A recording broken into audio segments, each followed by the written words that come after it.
Bersama Anda, Francisco Donasiano mengawali Kompas Siang. Saudara, kasus pembunuhan Vina dan Eki di Cirebon, Jawa Barat masih menjadi teka-teki. Setelah polisi menangkap Peggy, salah satu DPO yang diduga menjadi otak pembunuhan.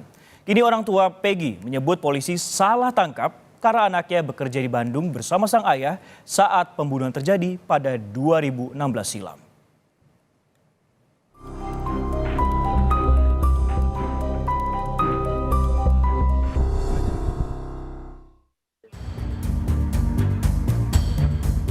Pasca penangkapan di Bandung, Jawa Barat, polisi menggeledah rumah Peggy alias Perong, tersangka kasus pembunuhan Vina dan Eki di Cirebon, Jawa Barat.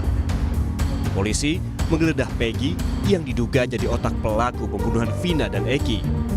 Rumah Peggy tak jauh dari lokasi pembunuhan Vina yang berjarak sekitar 400 meter. Ketua RT setempat yang ikut mendampingi penggeledahan menyebut polisi menyita sejumlah dokumen seperti ijazah dan rapor. Saya kan ikut penyidik jadi dampingnya otomatis ngelihat.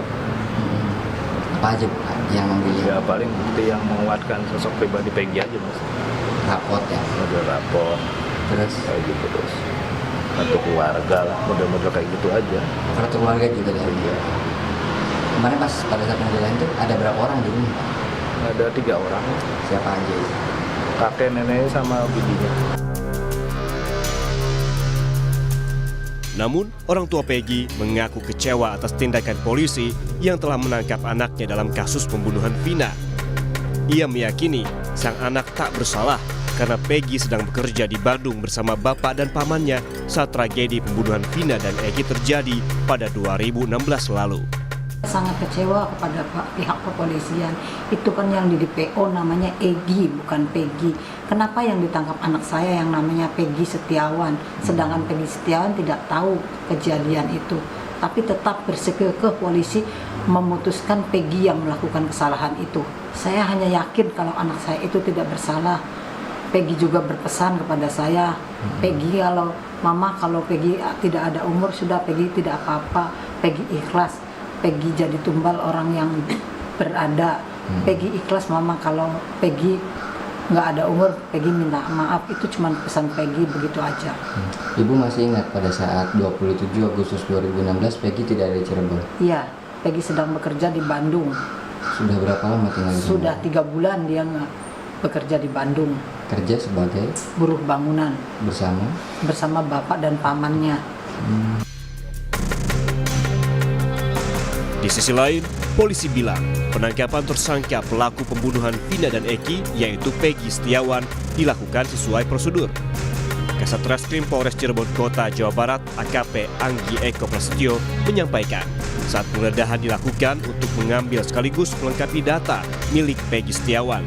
Polisi meyakini penangkapan untuk membuka tabir yang selama ini menutup perkara kasus 2016 silam.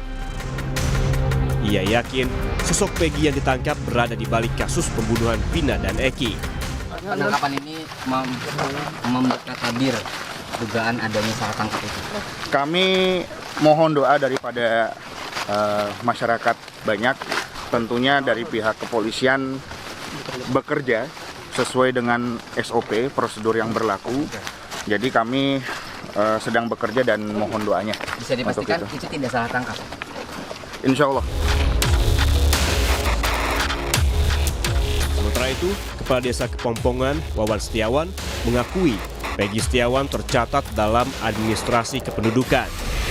Ibu Peggy bernama Kartini dan bapaknya Rudi tercatat dalam warga tidak mampu. Rumahnya pun pernah mendapatkan bantuan rumah tinggal tidak layak huni. Setiawan itu memang tercatat di sini dengan identitas nama orang tua laki-laki bernama Pak Rudi, perempuannya Kartini. Nah, sementara Peggy tersebut tidak dikenal oleh masyarakat karena yang bersangkutan itu tidak pernah hidup di desa Kepompongan. Jadi di luar, khususnya di kota. Saksi mata pembunuhan Vina dan Eki juga muncul. Soal masalah DPO yang semalam baru ketangkep itu dia menanyakan apakah saudara kenal sama orang ini ya saya mengenalinya, cuman saya tidak tahu namanya gitu. Terus motornya apakah tahu motornya? Saya sebutkan ya saya tahu motornya apa, Smash gitu saya. Smash warna pink gitu saya. Oh, si Peggy ini dulu motornya Smash. Iya. Tapi emang si Peggy ini terlibat atau gimana? Waktu penangkapan itu saudara Peggy itu nggak ada ya waktu penangkapan itu. Tapi waktu pas kejadian itu ada. Sorotan publik kini mengarah kepada kepolisian yang menangani kasus pembunuhan Vina dan Eki. Keseriusan dan transparansi polisi jadi harapan besar bagi keluarga korban. Setelah 8 tahun lamanya, kasus ini menyisakan tanda tanya. Jangan sampai dugaan kesalahan prosedur dalam penanganan kasus ini justru menjadi bumerang yang mempertaruhkan kredibilitas polisi. Tim Liputan, Kompas TV. Saudara, bergulirnya kembali kasus pembunuhan Vina dan Eki menguak berbagai kejanggalan yang terus bermunculan. Kasus yang telah 8 tahun ini tenggelam kembali mencuat dengan setumpuk kontroversi. Di antaranya soal kejanggalan dalam penetapan nama-nama DPO.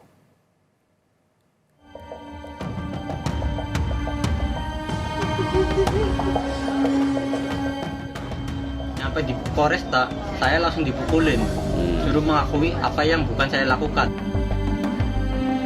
Kejanggalan dalam penyelidikan kasus kematian Vina dan Eki mulai terkuak satu persatu. Salah satu kejanggalan yang baru-baru ini mencuat adalah pengakuan dari salah satu terpidana bernama Rivaldi Aditya Wardana alias Ucil. Kuasa hukum Rivaldi, Cindy Sembiring, menyebut pada tahun 2016, kasus kematian Vina dan Eki awalnya melibatkan 4 DPO, yakni Peggy alias Perong, Andika, Andi, dan Dani. Namun menurut Cindy, salah satu DPO atas nama Andika tiba-tiba diganti oleh Rivaldi yang kemudian ditangkap sampai hari ini. Yang menyebut Rivaldi sebagai Andika adalah ayah dari Eki, yakni Ibtu Rudiana yang saat itu turun langsung menangani kasus pembunuhan anaknya. Dalam penjelasan BAP-nya Pak Rudiana itu ada 4 DPO. Pertama ada Andika, Andi, Dani, dan Peggy yang saat ini sudah tertangkap. Ya. Nah itu semuanya tinggalnya. Tapi yang itu ya kita nggak tahu ya. Ya kita nggak tahu sama sekali seperti apa wajahnya, bentuknya seperti apa kami tidak tahu. Tapi di dalam BAP-nya Pak Rudiana tertulis mereka itu semuanya tinggal di Banjarwangunan, ya, bukan yang saat ini Peggy itu yang tertangkap di Desa Talun. Kenapa DPO saat ini itu menjadinya 3? Karena dianggap Rivaldi itu yang menjadi Andika. Nah, seperti itu. Padahal Rivaldi itu bukan nama Andika. Rivaldi itu Aditya Wardana alias Ucil, dipanggil sama teman-teman sekitarnya. Ya, Andika itu tidak ada sama sekali. Dan ditangkap sebelum tanggal 31 Agustus. Rivaldi sudah ditangkap tapi dengan kasus yang berbeda. Sebelumnya, terpidana kasus ini, Saka Tatal, juga menyebut dirinya korban salah tangkap. Dia bahkan bilang disiksa polisi agar mengaku sebagai pembunuh Vina. Pas baru nyampe, mau nganterin motor udah ada polisi. Saya datengin, saya kan ke situ niat cuma nganterin motor. Malah saya ikut ditangkap juga tanpa sebab apapun. Nggak ada penjelasan apapun. Langsung dibawa. Nyampe di Polresta, saya langsung dipukulin, suruh mengakui apa yang bukan saya lakukan. Saya dipukulin, dijejekin, disiksa segala macam sampai disetrum. Terus akhirnya Mas Saka ngaku. Siapa yang ngetrumnya, yang mukulinnya siapa? Yang mukulin, yang nyetrum itu anggota polisi semua. Tapi kita nggak tahu namanya. Namanya saya nggak tahu. Terus akhirnya ngaku Mas Saka. Akhirnya aku juga. Kenapa ngaku? Apa nggak kuat? Apa gimana? Akhirnya aku juga itu karena terpaksa. Nah terpaksa udah nggak kuat gitu. Udah nggak kuat lagi. Terkait ini, Komnas HAM menyatakan pernah mendapat laporan dari kuasa hukum Saka pada 2016 lalu. Komnas HAM juga telah meminta penjelasan dari Polda Jabar pada Januari 2017, namun tidak menerima balasan dari Polda Jabar. Uli menyatakan telah kembali berkoordinasi dengan Polda Jabar pada awal Mei lalu untuk kembali menindaklanjuti kasus ini. Terkait dengan aduan mereka, pertama terbatasnya akses keluarga dan kuasa hukum untuk menemui para tersangka termasuk Sakal. Yang kedua memang terkait dengan dugaan adanya penyiksaan ketika proses penyelidikan dan atau penyidikan. Nah kemudian ketika kasus ini viral, sebetulnya kami juga sudah berkoordinasi dengan Polda Jabar. Gitu. Kami ingin minta keterangan, informasi terkait tindak lanjut penanganan 3 DPO tersebut. Nah itu yang sedang kami dalami. Lalu, bisakah kejanggalan penyelidikan kasus ini terbukti? Akan kemana kasus ini bermuara? Tim Liputan, Kompas TV. Untuk mengetahui perkembangan terkini terkait kasus pembunuhan Vina dan juga Eki, kita sapa jurnalis Kompas TV Muhammad Syahri Romdon yang saat ini berada di kediaman Peggy, salah satu DPO yang sudah tertangkap di Cirebon, Jawa Barat. Syahri, selamat siang. Orang tua Peggy ini kan menyebut saat kejadian Peggy ini berada di Bandung bersama ayah dan juga pamannya. Namun di sisi lain ada saksi mata yang melihat Peggy berada di lokasi kejadian. Lantas sebenarnya bagaimana kemudian cerita versi orang tua Peggy terkait dengan hal ini, Syahri?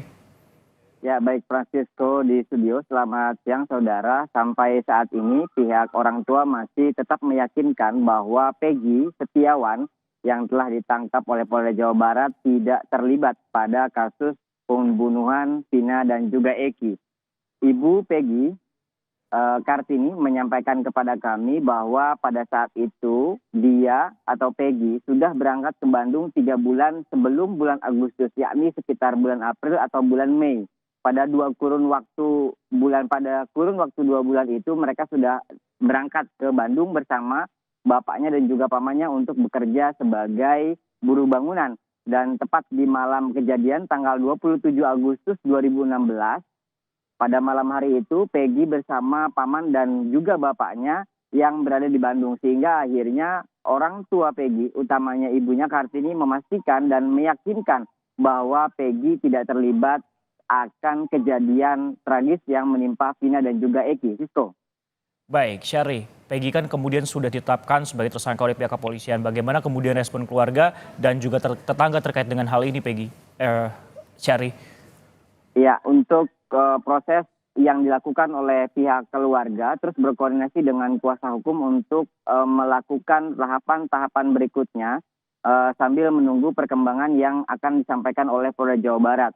Sampai tadi malam kami masih mendengar Ibu Yanti dan juga Mas Adnan dan beberapa kuasa hukumnya akan terus menyiapkan beberapa dokumen-dokumen termasuk saksi-saksi yang menguatkan bahwa Peggy pada saat itu tidak berada di lokasi dan berada di Bandung. Terkait bagaimana kesaksian dari warga sekitar, memang pada tahun 2016 lalu kasus ini sempat ramai di blok Simaja, Desa Kepompongan, Kecamatan Talun. Warga bahkan sempat menyaksikan, tidak sekedar mengetahui tapi menyaksikan ada upaya penggeledahan yang dilakukan Polres Cirebon Kota pada saat itu terhadap rumah Peggy yang tepat berada di belakang rumah saya ini, Sisko. Mereka melakukan penggeledahan dan juga mengamankan 2 buah sepeda motor yang menurut kepolisian pada saat itu diduga menjadi salah satu alat atau barang yang digunakan Peggy, tersangka yang kemarin ditangkap di Polda Jawa Barat, untuk terlibat dalam kejadian dan tragis yang menimpa Vina dan juga Eki. Sampai saat ini kami masih terus mengikuti perkembangan yang terkini untuk penanganan. Kami juga berupaya untuk mengonfirmasi kepada kepolisian Polres Cirebon Kota bagaimana proses pengejaran terhadap 2 orang DPO dan juga bagaimana perkembangan berikutnya pemeriksaan terhadap Peggy dan juga 7 orang terpidana yang informasinya sejak Senin lalu sudah dibawa oleh Polda Jawa Barat dari Lapas Kesambi Kota Cirebon ke 3 lapas di Bandung. Bagaimana prosesnya kami masih menunggu keterangan, namun sampai saat ini kami masih belum mendapatkan jawaban dari pihak kepolisian untuk membuka tabir bagaimana sebetulnya duduk perkara ini dan bagaimana dan seperti apa muara atau kesimpulan dari kasus yang saat itu sedang ramai dan sampai saat ini belum juga tuntas. Sisko. Baik, dan nantinya juga akan ditunggu ataupun juga dinantikan tabir terkait masalah keterangan dari orang tua yang mengaku bahwa 2 bulan ataupun juga 3 bulan sebelum kejadian ini bahwa Peggy ini bekerja sebagai buruh bersama paman dan orang tuanya. Ini akan terbukti nantinya. Terima kasih Muhammad Syahri Romdon yang melaporkan langsung dari Cirebon, Jawa Barat.